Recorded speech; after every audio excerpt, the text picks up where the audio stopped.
అందరికీ నమస్కారం.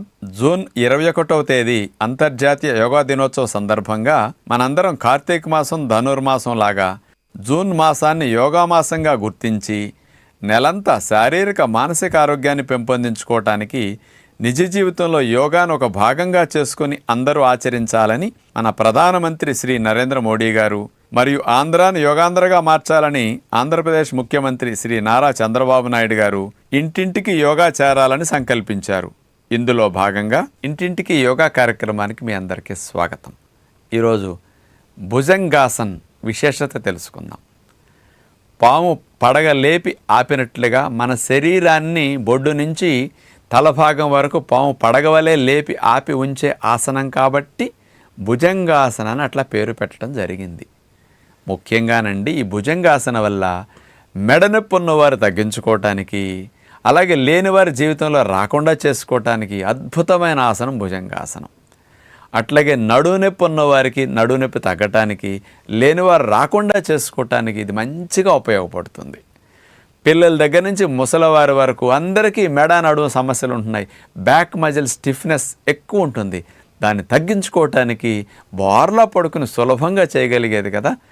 థైరాయిడ్ సమస్యలు ఉన్నవారికి థైరాయిడ్ సమస్య తగ్గించుకోవటానికి, లేని వారికి థైరాయిడ్ గ్రంథి బాగా పనిచేసి భవిష్యత్తులో హార్మోన్ లోపం రాకుండా ఉండటానికి ఈ భుజంగాసన అద్భుతంగా ఉపయోగపడుతుందన్నమాట. ఇలాంటి ఇన్ని లాభాలు కలిగించే భుజంగాసన్ని ఎలా చేయాలో ఇప్పుడు చూద్దాం. భుజంగాసన చేసే విధానం ఇప్పుడు మనం చూడబోతున్నాం. బోర్లా మనం అట్లా పడుకున్న తర్వాత రెండు కాళ్ళను కలిపేసి అలా చాపేస్తాం. రెండు చేతులను కూడా ముందుకు అట్లా చాపేస్తాం. తర్వాత రెండు చేతుల్ని వెనక్కి తీసుకొచ్చి నాభికి ఇరువైపులా చూడండి అరిచేతులను అట్లా ఆనిచ్చేసేసి ఆ తర్వాత రెండు మోక చేతుల్ని లోపలికి నొక్కుకోవాలి. లోపలికి మోక చేతులు నొక్కున్నాక చూడండి గాలిని పీలుస్తూ నేల నుంచి తల, మెడ, నడుమన్నీ అట్లా లేపి వెనక్కి విరుస్తాం.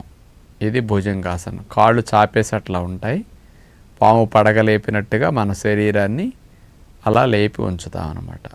ఈ భుజంగాసనలు అట్లాగే ఉండటం వల్ల ఫలితం బాగా వస్తుంది. ఎక్కువసేపు ఉంటే మెడ నొప్పులు, నడు నొప్పులు ఉన్న వారికి చాలా మంచిది. కాస్త వీపు భాగంలో కొవ్వు ఉన్న వారికి కూడా ఈ భుజంగాసనేసి అదే భంగిమలో కదపకుండా ఉంటే కొవ్వు కూడా బాగా కరుగుతుందన్నమాట. నడువు నొప్పులు లేని వారికి ఇలాగే భుజంగాసన వేయటం వల్ల వంగి ముందు కూర్చున్నప్పుడు చేసే పనుల వల్ల వచ్చిన ఒత్తిడంతా పోయి చాలా చక్కటి ఫలితం నడుములో వచ్చి భవిష్యత్తులో ఎన్ని గంటలు కూర్చుని పని చేసినా నడువు నొప్పులు రాకుండా ఉంటాయన్నమాట. ఇక ఉండలేనప్పుడు మెల్లగా తీసేస్తారు. గాలిని పీల్చుకుంటూ మెల్లగా తింపేస్తారు. ఇక హాయిగా బోర్లా పడుకుని అట్లా రిలాక్సేషన్, విశ్రాంతి స్థితి. నడువు నొప్పులు, మెడ నొప్పులు ఉన్నవారు రిలాక్స్ అయ్యాక మళ్ళీ ఇంకోసారి 2 సార్లు అట్లా రిపీట్ చేసుకోవడం చాలా మంచిదన్నమాట.